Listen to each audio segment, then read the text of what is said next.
A very good morning. It's just past 10 by the clock and we're back with another edition of News on the Hour. Power Pack 60 minutes where we get you news as it happens. It's all hard facts, no noise, but news as it happens that we get for you for not only the viewers in India but also across the world. So over the next 60 minutes, let's get started. I'm Anil Thomas. Let's get started with the top stories that we are tracking at the top of this hour. A great win for Atmanirbhar Bharat. India's indigenously developed Covaxin shows 81% interim efficacy in phase 3 trial. Covaxin has been developed in less than 8 months time span.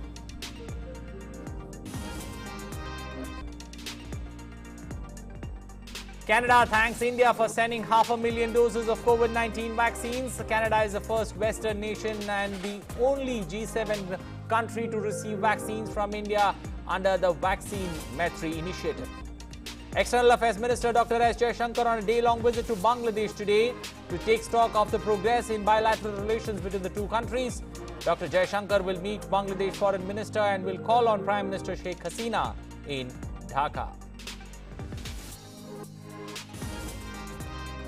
Wednesday turns the bloodiest day in Myanmar's protest against the military rule. 38 people killed as security forces opened fire on protesters. More than 50 lives lost since the coup began on the 1st of February. In sports, England win the toss and opt to bat first in the fourth and final test between India and England in Ahmedabad. A win or draw guarantees India a place in the final of the World Test Championship.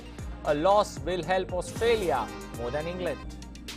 And MC Mary Kom assured of a medal at the Boxam International Tournament in Spain as she enters the semis in her first competitive outing after almost 1 year in the build-up to her second Olympic appearance in Tokyo.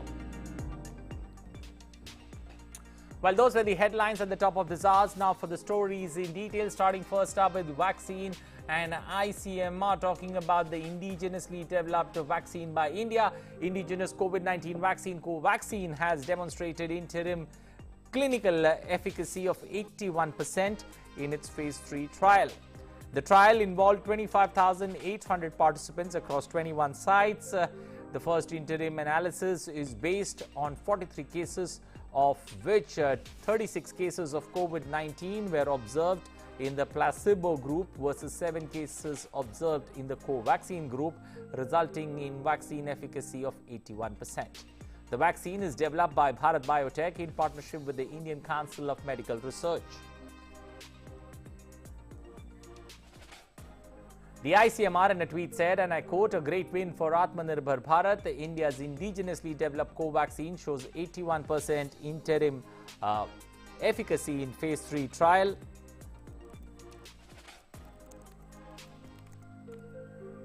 We are now one step closer to winning the fight against COVID-19.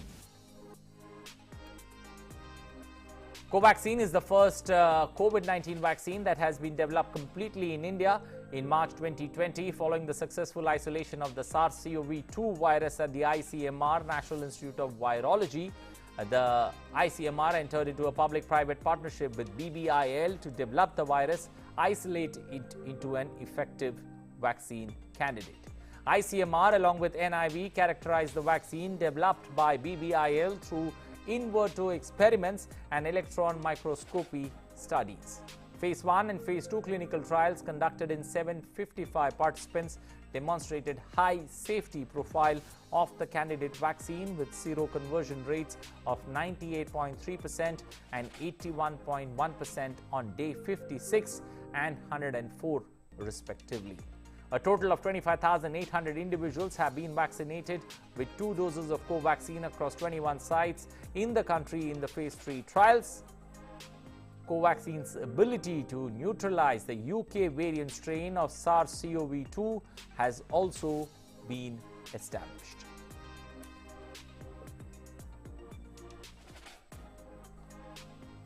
Well, Bharat Biotech has meanwhile thanked the government, all stakeholders and the people for Covaxin's efficacy results, and this, according to the company, is a huge source of motivation.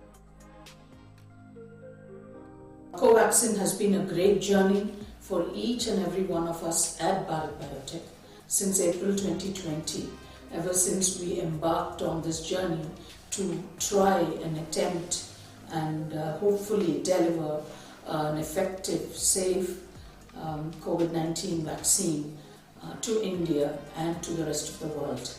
We are extremely thankful to all our fellow employees, our colleagues, our stakeholders, to our well-wishers and our friends, and to the government of India for being a huge force of motivation and support during this entire process. Well, under Vaccine Maitri initiative of India, Canada received 500,000 of 5 lakh doses of COVID-19 vaccine from India's Serum Institute of India. A consignment of 5 lakh doses of the AstraZeneca vaccine under the brand Covishield is sent to Canada as part of the assurance given by Prime Minister Narendra Modi to his Canadian counterpart Justin Trudeau in February. These vaccines are the first tranche of 2 million vaccines that are to be supplied by May as part of the commercial agreement facilitated by the two governments. The High Commission of India in Ottawa, Canada, said that responsible for 62% of the global vaccine production, India is committed to vaccine internationalization and proud to support our Canadian friends in their vaccination efforts. Canada is the first Western nation and the only G7 country to receive vaccines from India under the government's Vaccine Maitri initiative.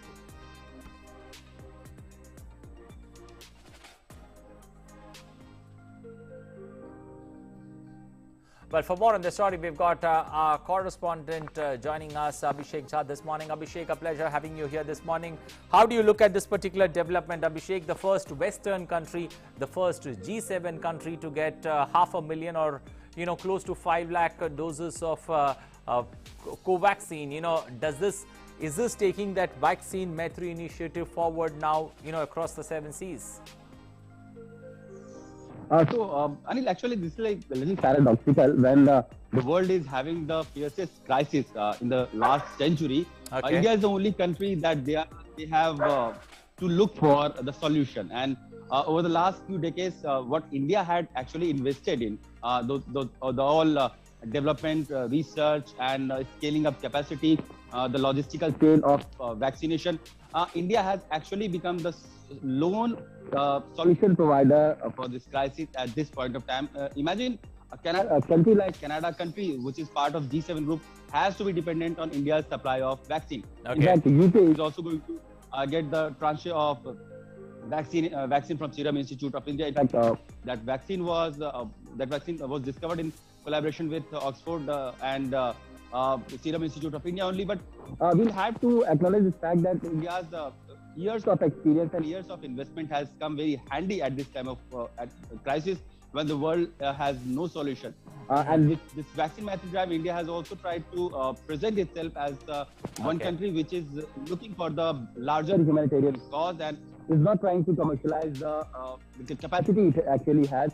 Because we have seen India has, from the very first day, in fact, India has supplied vaccine to all its neighboring countries in Indian Ocean region, countries bordering India, and to globally also Latin American countries. Okay. Like almost 70 to 80 countries have got Indian manufactured vaccine, and more are in line. So this actually augurs well to this whole vision of our foreign policy of Vasudha Kutumbakam. So whenever one is in need in the family, the other members have to help him. Okay. Abhishek, the Prime Minister also had assured, earlier this month or, earlier in Feb had, assured that his Canadian counterpart about, all possible help that India would do its best to help Canada, especially in this time of crisis. But do you somewhere feel that more is expected?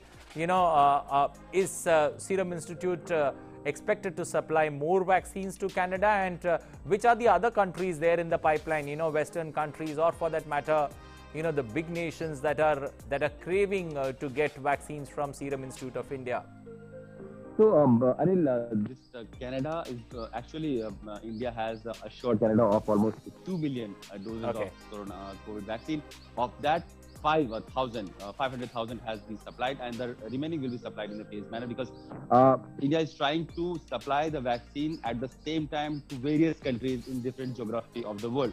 Because we are also sending these vaccines to countries in Latin America, countries in Caribbean, countries in India's neighborhood, and all sort of global geography is receiving India's vaccine. And so this is for the first phase of vaccination drive that will cater to the frontline workers. Because in India also we have seen that when the vaccination drive had started, it actually tried to address the frontline workers, doctors, nurses, or all those people who were who were involved in the dealing with this crisis and handling with the patients.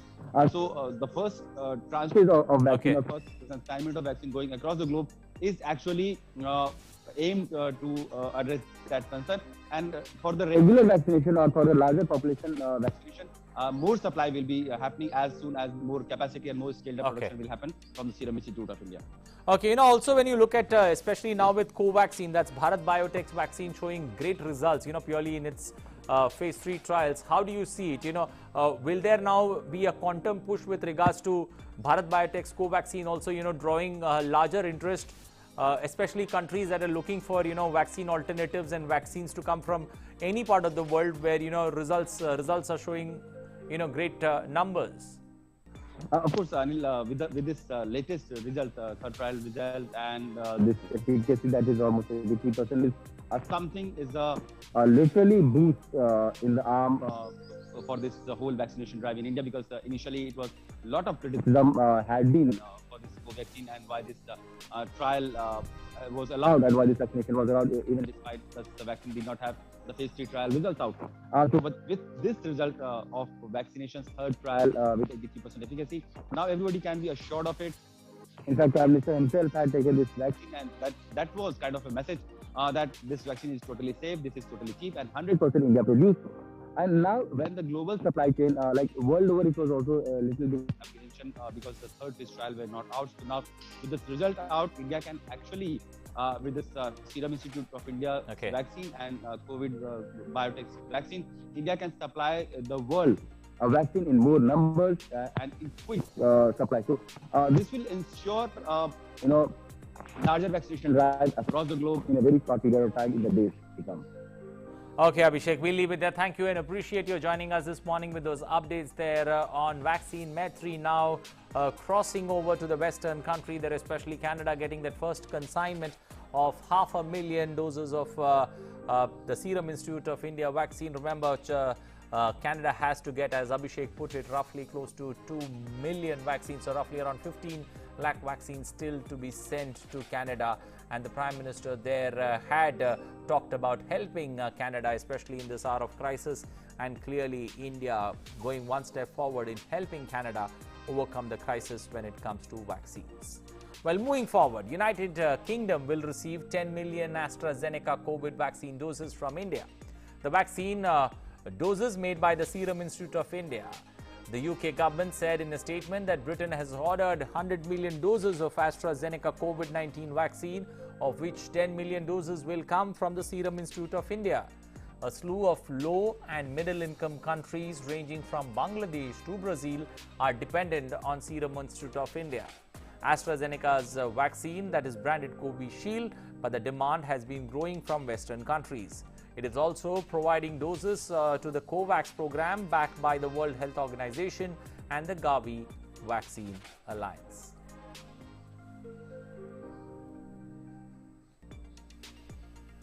External Affairs Minister Dr. S. Jaishankar will arrive in Dhaka today on a day-long visit to Bangladesh. During his visit, the External Affairs Minister will meet Bangladesh Foreign Minister Dr. A.K. Abdul Mumin. He will also call on Prime Minister Sheikh Hasina in Dhaka. The visit of Dr. S. Jaishankar follows on the summit-level virtual meeting between the Prime Ministers of India and Bangladesh in December last year. The External Affairs Minister will take stock of the progress in the bilateral relations between the two countries, and the External Affairs Minister visit comes ahead of the Prime Minister Narendra Modi's visit to Bangladesh to take part in the centenary of the Bangabandhu Sheikh Mujibur Rahman and 50 years of the liberation of Bangladesh later this month. Prime Minister Modi and Prime Minister Sheikh Hasina are likely to flag off the direct passenger train services between Dhaka and New Jalpaiguri during the visit of Prime Minister Modi to Bangladesh. Neighbouring Bangladesh is a close and historic friend of India, and the visit of the External Affairs Minister will further cement the ties between the two countries, which are in its Shonale Adhyay or golden phase.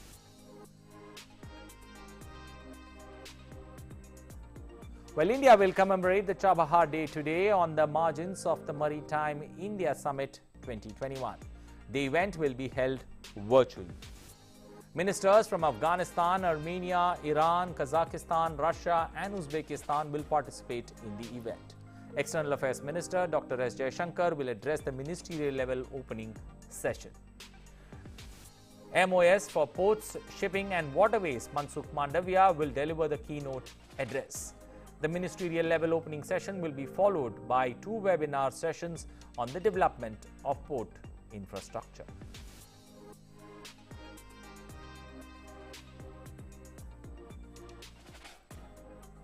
Well, let's now take a look at COVID-19 update from across the country. India's total active caseload has reached 1,73,413.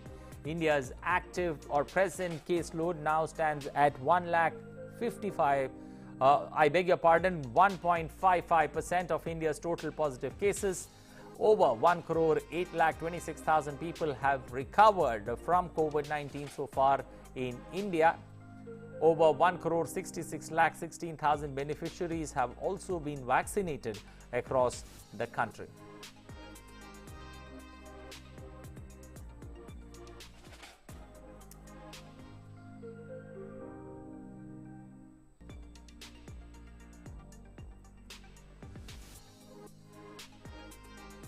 Let's now also take a look at COVID-19 testing status from across the country. Over 21 crore 91 lakh tests have been conducted till March 3rd, out of which over 7 crore 7,75,000 tests were conducted in a single day. That's the day gone by, Wednesday.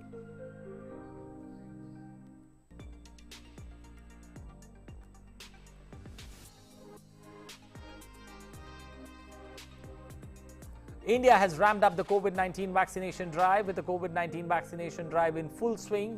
Union Territory of Jammu and Kashmir's Lieutenant Governor Manoj Sinha today was administered his first dose of the COVID-19 vaccine at the Government Medical College and Hospital in Jammu. Sinha also appealed to the people to take the vaccine and thanked scientists and doctors who developed the vaccine.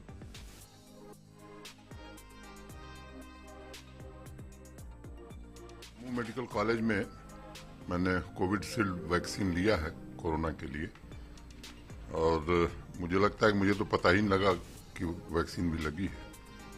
और मेरा निवेदन होगा जम्मू कश्मीर के सभी निवासियों से जो इस श्रेणी में आते हैं कि शीघ्र वैक्सीनेशन लेने का कष्ट करें, और ये पूरी तरह सुरक्षित है। देश के वैज्ञानिकों पर और आविष्कारकर्ताओं पर हम सबको भरोसा है। मैं उन सभी लोगों के प्रति आभार व्यक्त करता हूं और उनका अभिनंदन करता हूं जिन्होंने भारत को इस मामले में सक्षम बनाया है। Well, the Assam government has decided to promote students of class 1 to class 9 to their respective next classes without exams. The new academic session will begin from the 1st of April. For classes 10 and 12, the Board of Secondary Education, Assam, has already released its exam schedule. The high school leaving certificate or class 10 exams will start from May 11th and conclude on June 1st. The practical exams, however, will be held on March 4th and 5th. Schools across India have been shut since mid-March, and the classes are being held digitally for students. Due to the loss of instructional hours, the Assam board, like any other central and state boards, had announced to reduce the syllabus for class 10. The reduced syllabus and marks-wise distribution of topics is available at the website sebaonline.org.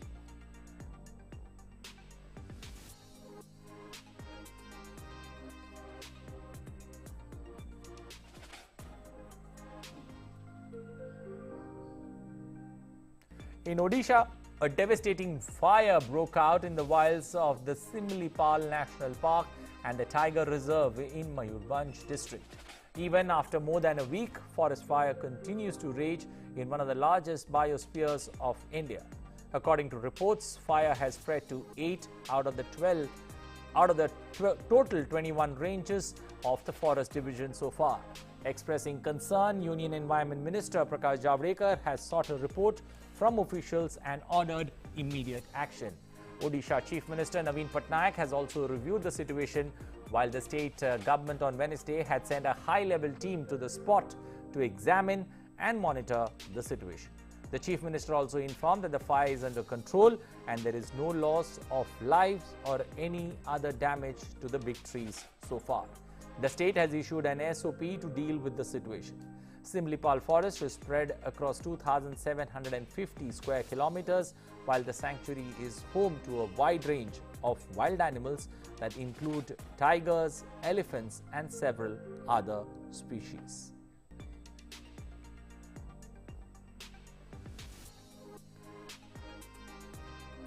Well, time for us to slip into a short breather here. On the other side, a look at all the international developments followed by business and sports. Stay tuned to News on the Hour.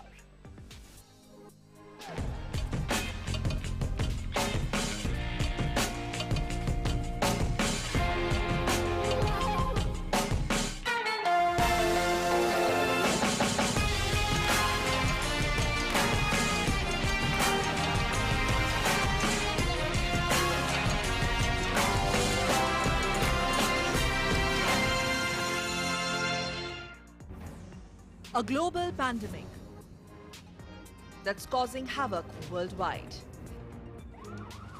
Search for an effective vaccine is on. Until then, the only option is caution and prevention. Now that the country has opened up under Unlock 5, it's all the more critical that we don't let our guard down. Face mask has been found to be the most effective means to fight the spread of COVID-19. World Health Organization and various researchers have also found that masks are critical in mitigating the spread of COVID-19.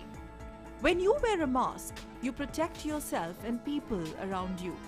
Wearing a face mask helps prevent the spread of COVID-19, but only if worn properly. बिना mask या face cover के घर से बाहर निकलने की अभी कल्पना करना भी सही नहीं है. Be a part of DD India campaign. Mask Up India. Come and join our initiative to fight COVID-19. Share your stories of masking up with us on Facebook and Twitter. Mask Up India. It's a simple task. Just wear a mask. Mask Up India. Mask Up India. Mask Up India.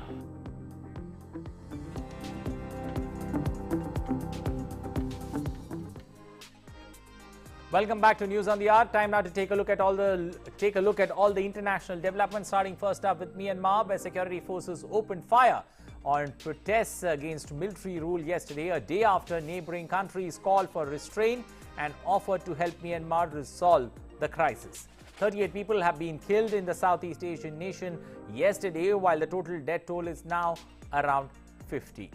Although the security forces restored to live fire with little warning in several towns and cities, maximum impact was witnessed in Yangon and Mongwa. Protesters had been more cautious since the deadly crackdown on Sunday when police killed at least 18 people. Security forces, who have only occasionally shot live rounds before that day, have since used gunfire frequently. Mass protests and acts of civil disobedience have been seen across Myanmar since the military seized power on the 1st of February.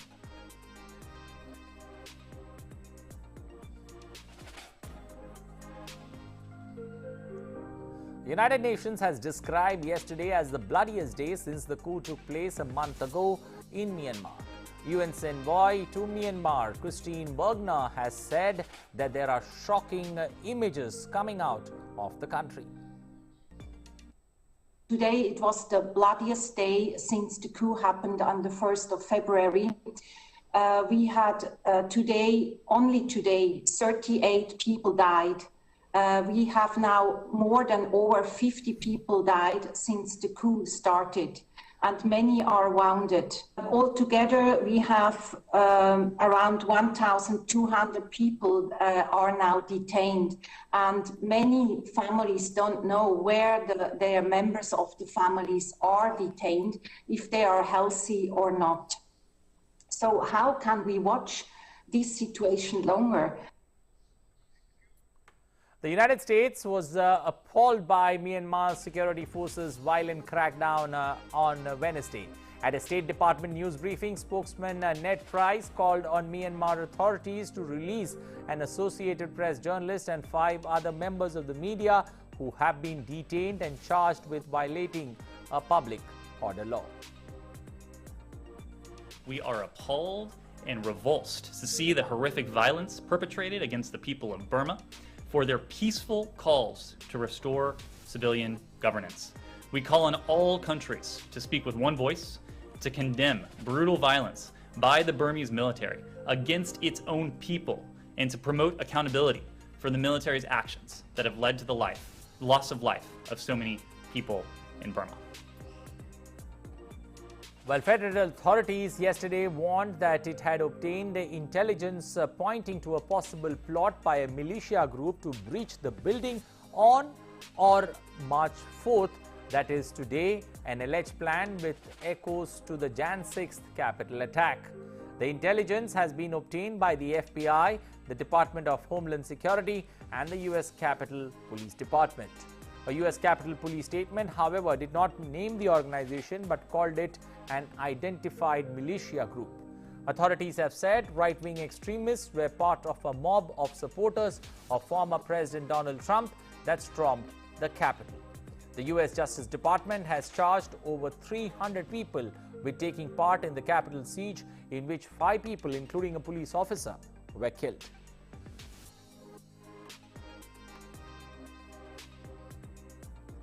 U.S. President Joe Biden said that the judgment on rocket attack at Iraq's Ain al-Assad air base in Iraq's western desert yesterday to come only after identification of the perpetrators. At least 10 rockets slammed into a military base in western Iraq hosting U.S.-led coalition troops yesterday, leaving one American contractor dead. The contractor, however, died of a heart attack during the attack. No group immediately claimed responsibility for the attack. Ain al-Assad hosts both Iraqi forces as well as the UK-led coalition troops helping fight the Islamic State group, as well as the unmanned drones the coalition uses to surveil jihadist sleeper cells.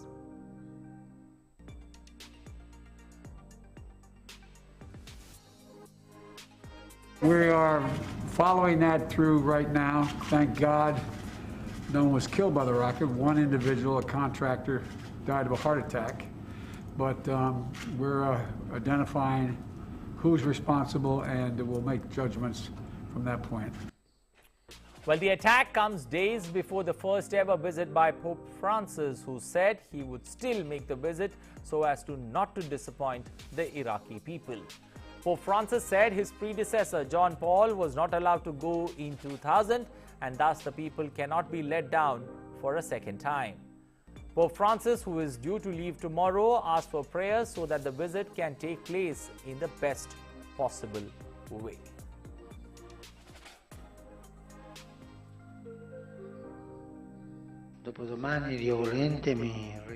For a long time, I have wished to meet with these people who have suffered so much and meet the martyr church. In Abraham's land, along with other religious leaders, we will make another step forward in the brotherhood between faiths.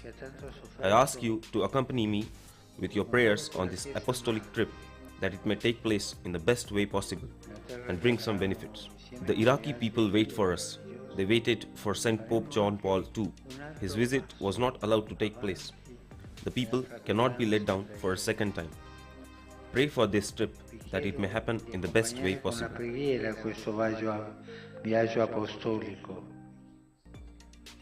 The International Criminal Court's chief prosecutor has opened a formal investigation into alleged war crimes in the Palestinian territories. International Criminal Law Prosecutor Fatah Bensouda said that the probe would cover events in the Israeli-occupied West Bank, East Jerusalem and Gaza Strip since June 2014. Israel rejected Bensouda's decision, while Palestinian officials praised it. Israeli Prime Minister Benjamin Netanyahu, however, has termed the probe as undiluted anti-Semitism and the height of hypocrisy. He accused the court of turning a blind eye to Iran, Syria and other countries that he said were committing real war crimes. The decision of the International Court to open an investigation against Israel today for war crimes is absurd. It's undiluted anti-Semitism and the height of hypocrisy. Without any jurisdiction, it decided that our brave soldiers, who take every precaution to avoid civilian casualties against the worst terrorist in the world, who deliberately target civilians, it's our soldiers who are war criminals. Well, France's former president Nicolas Sarkozy denounced his jail sentencing, dubbing it as a profound injustice. Sarkozy has been sentenced to a 3-year prison term in corruption case for bribing judges to disclose information. A French court on March 1st found that Nicolas Sarkozy had tried to bribe a judge and peddle his influence after leaving office in exchange for inside information about an investigation into his 2007 campaign finances. Sarkozy, who is appealing the ruling, claims there is no evidence found against him in the 7-year-long investigation. Well, Iran's President Hassan Rouhani has called for action from the United States on the nuclear deal, saying talk is not enough. The nuclear deal, formerly called the Joint Comprehensive Plan of Action, was struck by Iran and 6 major powers in 2015 and committed Iran to restricting its nuclear program in return for sanctions relief from the United States and other nations. Iran has recently accelerated its violations of the 2015 deal in an apparent bid to raise pressure on US President Joe Biden, as each of the sides insists the other must move first. Former US President Donald Trump abandoned the deal in 2018 and reimposed US sanctions, leading Iran to begin violating its terms.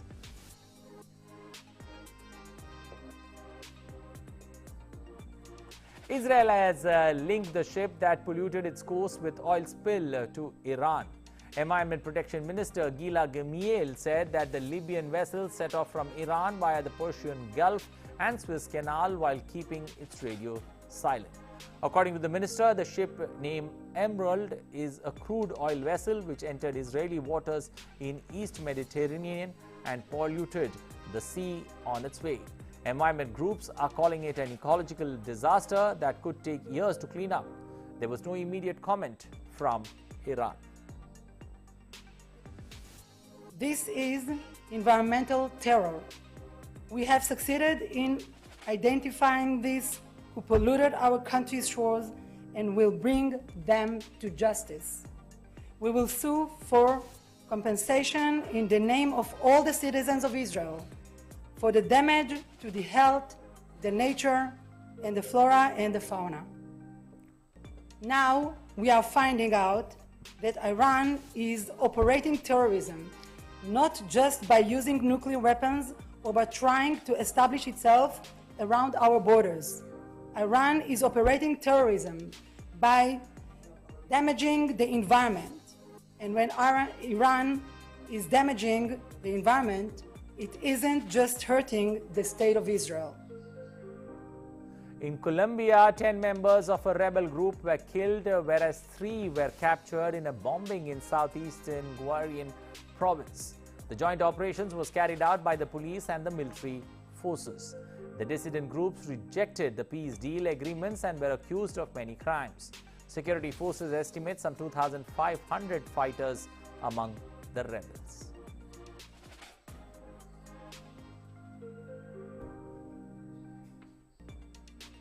Guatemala's Pacaya volcano saw active eruption of ash spew out 800 meters above its crater. The volcanic activity is estimated to increase by the seismologists. The people of Guatemala have been advised to stay away from the volcano. After being dormant for a century, Pakhaya erupted violently in 1965 and has been in constant eruptive activity since then.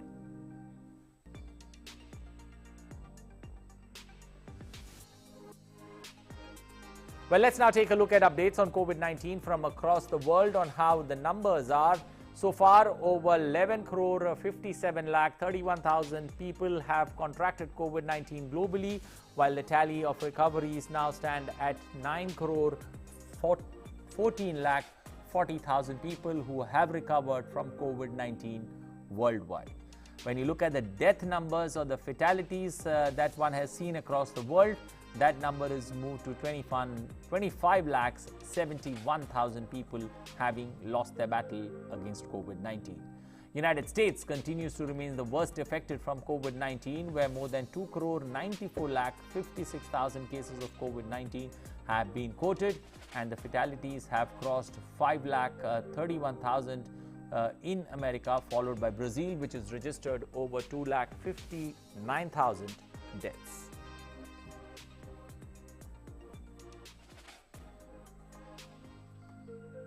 US President Joe Biden on Wednesday said that the Texas Governor Greg Abbott's most sweeping rollbacks on coronavirus restrictions of any US state was a big mistake. Speaking at the White House, Biden was asked to give a message for Texas as well as for Mississippi, which also removed its state mask mandate. Emphasizing on the importance of wearing masks, Biden said that it is still essential to wear masks, wash hands, and maintain social distancing. About the executive order to lift a mask mandate and allowing most businesses to reopen at full capacity next week comes as many US states and major cities have seen a sharp decline in coronavirus infections and hospitalizations. The decision puts Texas in conflict with Biden, who has urged Americans to keep taking COVID-19 precautions, including wearing masks until vaccination has fully tampered down with 35 US states, along with the District of Columbia and Puerto Rico, still mandate that residents wear face masks in public. I think it's a big mistake. Look, I hope everybody's realized by now, these masks make a difference. And the last thing you need is the Neanderthal thinking that in the meantime, everything's fine, take off your mask, forget it. It still matters, and it's critical that they follow the science. Wash your hands, hot water, do it frequently, wear a mask, and stay socially distanced. Well, moving to Europe and Germany first up, which is entering a new phase of the COVID-19 pandemic, in which a staged reopening of society is possible, according to German Chancellor Angela Merkel. She also added that an emergency brake will let authorities reimpose curbs if case numbers get out of control. More curbs will be lifted from the next week, with shops reopening, providing case numbers are also below 50 cases per 1 lakh people over 7 days in the relevant region. That move would be reversed if the metric was above 100 on 3 consecutive days. Later stages would cease restraints, or rather would see restaurants, terrace, museums and sports establishments reopen. She also said that family doctors should receive vaccines to assist vaccination centers from the end of this month or beginning of April, a system already in place in the northeastern state of Mecklenburg, and where doctors assist at the request of the local health authorities. Germany presently has over 24,72,000 cases of COVID-19, along with 71,000 deaths. Greece tightened restrictions on movement and extended a lockdown in more areas of the country to stem the spread of COVID-19 pandemic. Greece has seen a surge in new infections and pressure has been piled on its health system. A lockdown in the Greater Athens region of Attica has extended for another week to March 16.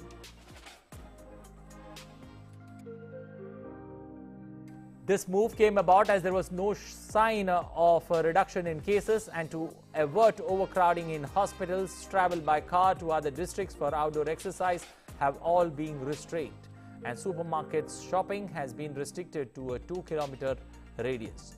Non-essential shops and schools in Athens are closed, and most workers are encouraged to work from home. About 1 million Greeks out of a population of some 11 million have been vaccinated so far. The country has over 1,97,000 of COVID-19 cases, with more than 6,000 deaths being reported in the European nation. Chile on Wednesday marked 1 year since the first COVID-19 case was confirmed in the South American country. Chile has jumped ahead of the rest of Latin America and many countries globally with its inoculation program. The country has already inoculated more than 3.35 million of its 19 million citizens against COVID-19. As the vaccination program rolls across the country, officials are warning that the country is not yet out of the woods and has moved up to free more ICU beds and coronavirus patients flooding hospitals. Chile moved fast and early to lock down vaccines, signing deals with US-based Pfizer, British-Swedish firm AstraZeneca and Sinovac. The country has already plans to ramp up its purchase of vaccines from China, Sinovac, and hopes to sign a deal shortly with Johnson & Johnson. There are more than 835,000 cases of COVID-19 in Chile, and there are 20,000 deaths there are 20,000 deaths being reported in the Latin American nation.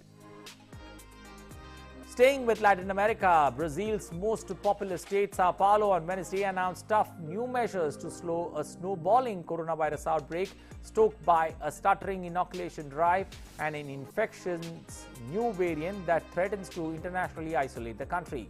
Starting this Saturday, Sao Paulo's bars and restaurants will only operate via delivery, while malls and non-essential businesses will be shut. The measures are due to last 2 weeks, as the state has been receiving a new patient in intensive care unit every 2 minutes. Sao Paulo city is home to some 12.3 million people, apart from the 46.3 million who inhabit it. Sao Paulo state. The partial lockdown in Sao Paulo, the heart of Brazil's economy, highlights the growing concerns about the situation in Brazil. The South American nation has the world's highest coronavirus death toll after the United States and is seeing daily deaths hit fresh records just as they are falling in the United States and parts of Western Europe. The country has over 1 crore 7 lakh cases of COVID-19, with more than 2,59,000 deaths being reported from Brazil. In the Netherlands, Dutch hairdressers reopened for customers on Wednesday as part of a slight easing of COVID-19 restrictions in the country. Wednesday was the first day in several months when Dutch lockdown measures were slightly eased, with hairdressers reopening and non-essential stores accepting a small number of customers by appointment, although a controversial nighttime curfew will remain in place until March 15th. The country has reported over 11,01,000 cases of coronavirus, with the death toll past 15,000. As Serbia struggles to contain a wave of new coronavirus cases triggered by more infection strains despite a massive vaccine rollout, the medical staff in the southern city of Niš have been asked to the way they want restrictions to be brought back. About 4,056 people have tested positive since Tuesday, which is more than double the daily number of infections seen a few weeks ago. Serbia's government is weighing the needs to keep the economy going against the curbs to contain the virus. It shortened the opening hours of cafe, restaurant and clubs, while shopping malls, food stores and markets along with other businesses remain open. Serbia is currently in the 5th position globally for the number of vaccines administered per 100 million, behind Israel, the United Arab Emirates, Britain and United States. Serbia has over 4,70,000 COVID-19 cases, with more than 4,000 deaths due to the virus.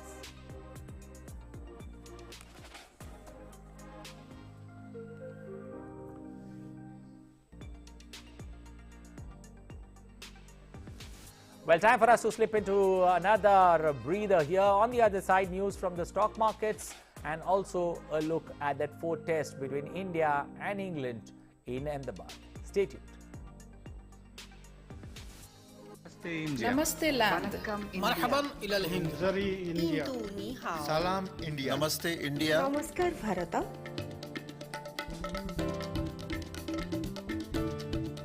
Nous sommes l'Inde. نحن هنود.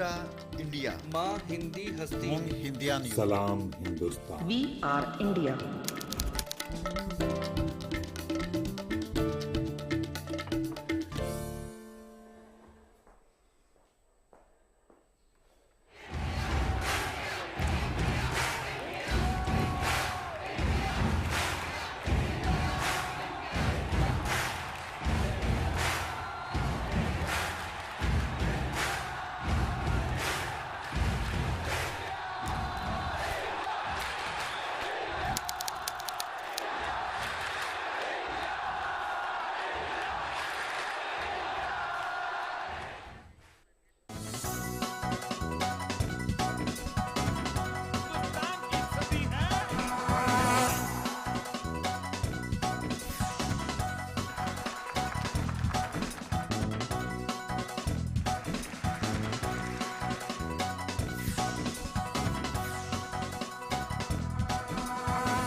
Welcome back to News on the Hour. Time now to take a look at the markets, on how the markets are today trading after 3 days of highs. On to some news now from the markets. The markets trading in the red. Domestic equity market benchmark, that's BSE, Sensex and Nifty 50, both trading with cuts today amid the global cues there. BSE now hovering close to below the 51,000 mark, while the broader Nifty 50 index just above 15,080 at this point of time as we speak. Currently, the BSE Sensex is trading at 50,782, down 661 points, or roughly around 1.29%. Nifty 50 was down 182 points, but now slowly making a recovery, close to 160 points down there at 15,080. Asian stocks market fell further in trade today. Japan's Nikkei was down 1.88%. Hong Kong's Hang Seng index dropped 2.26%. South Korea's Kospi fell 1.46%.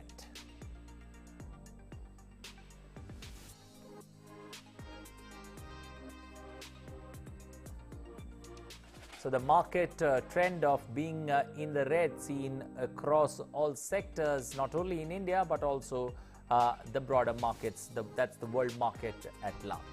Well, moving forward, but staying with the business story, the Central Board of Direct Taxes has issued refunds of over 1,98,106 crores to more than 1.95 crore taxpayers between the 1st of April 2020 and the 28th of February 2021.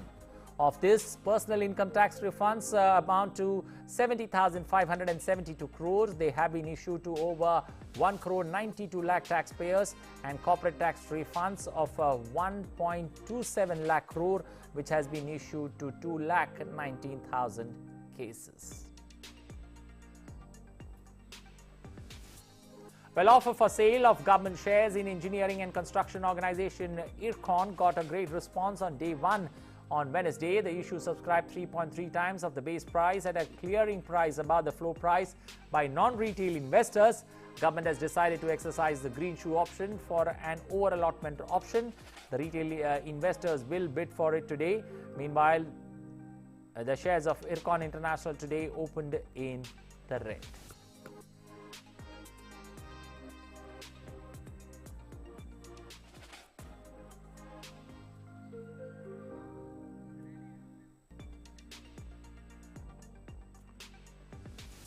Well, oil prices or crude oil prices rose for the second straight session today, and clearly the market setting the trend there as the possibility of that OPEC plus producers might decide this particular against that increasing output at a key meeting that's scheduled for later in the day, underpinned along with a drop in the US fuel inventories.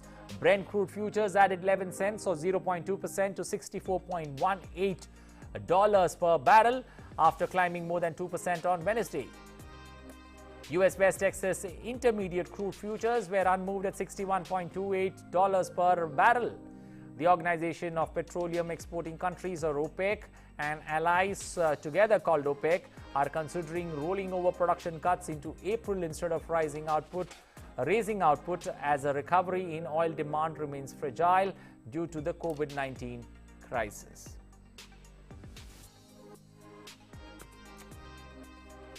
Britain's Finance Minister Rishi Sunak has unveiled more support for workers and businesses struggling with lockdown in its first budget since the pandemic was declared. In an annual budget speech yesterday, Sunak extended emergency tax cuts to help British economy recover from the coronavirus, but warned he will ask profitable businesses to help pay the huge bill for UK's pandemic support. With the country mired in a third national lockdown, Rishi Sunak made it clear that safeguarding jobs is his priority in the short term. He said adding another £65 billion for pandemic support to help the country recover this year and next year. He also made it clear that the economy would return to its pre-pandemic size in mid-2022, 6 months earlier than previously forecast, helped by Europe's fastest coronavirus vaccination program. Walt Disney Company is planning to close more than 60 of its North American Disney stores, eliminating roughly 20% of its global footprint as it focuses more on e-commerce. The company has about 300 Disney stores now, a number that has shrunk dramatically over the years as the world's largest entertainment company experimented with different ways to get its merchandise to fans.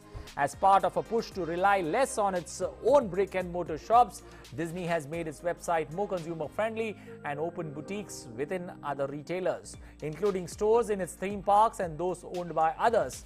The company has about 600 retail locations globally.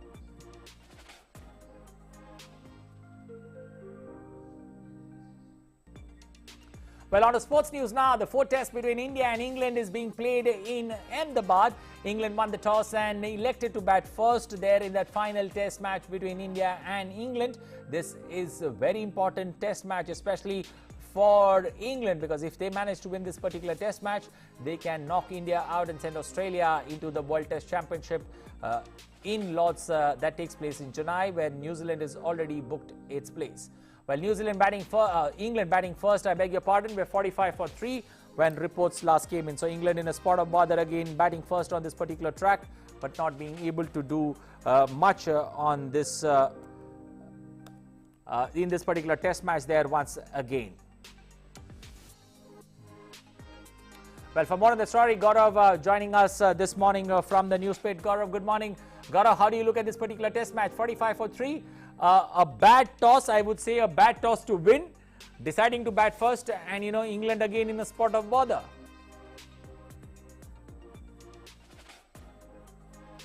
The test match is new, the session is new, but the situation for the English batsmen remains same. Okay. They are really struggling against the Indian bowlers, especially against spinners. As we seen that Akshar Patel took 2 wickets, and they are losing quick wickets in the very first session, and that is which is very much important. And in which what is more important, that they are getting out on a very simple ball, okay, and on a very straight ball, because you can't expect that in the very first session you just coming out of the crease and just going for the big shots, or you just have to work, or you just have to work on sweep shots. There should be some footwork, and that which is very much lacking from this English side. So if we see that this session is totally going into India's favor, and if situation still remains same like this, then English team is getting themselves in a big trouble. Okay, Gaurav, looking at Joe Root back in the pavilion, so does that compound the trouble for the English batsmen, especially in the first innings?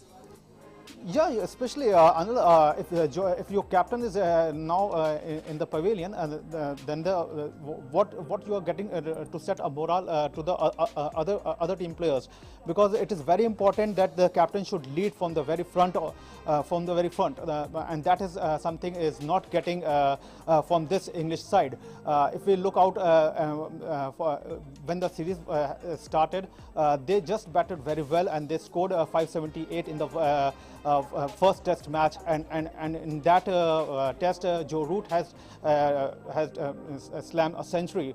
Okay. But from then, the English side lose their confidence, and especially and when they indulge in the pitch. Okay. So now they should focus on their game, because you can't blame every time for the pitch for your situation. So it is very important for you that you should come out from the pitch scenario, and now you have to focus on your batting lineup, and you have to really think, and you have to really read the pitch, because every time you can't say that this pitch is not working for us, this pitch is not good for the international cricket. Now the pitch is this match is not of day-night. This match is only of a day match, and now you are struggling against red ball also. Irrespective whether it's a day-night test or pink ball test, we have moved to a day test with a normal red cherry, but things not looking good for England there. England in a spot of bother at 49 for 3. Thank you and appreciate you joining us, Gaurav, this morning with those updates there on that particular story there. So England clearly in a spot of bother there. 49 for 3 is what England is looking at this point of time. Ben Stokes, Johnny Barristow in the middle, both having 14 runs on the board, and I think one of the biggest partnership in this particular first innings that you're seeing, roughly around 19 runs on board between the two, Johnny Barristow and Ben Stokes, and that is the talking point of this particular test match. So English captain calling right when it comes to the spin of the coin, but then after that things not going wrong. 3 wickets back in the pavilion, and the players who have taken the wickets, Akshar Patel, the local boy, picking up 2 wickets, while Mohammad Siraj today getting a chance to play in this test match ahead of Umesh Yadav, picking the 3rd one. Well, moving on now. Well, that's all we have in this edition of News on the Hour. But before we wrap up, we leave you with a spectacular glimpse of the northern lights that dominated the skyline above Lake Torres-CP in northern Finland's Lapland region on Tuesday night. Take a look, enjoy, have a safe and wonderful day ahead.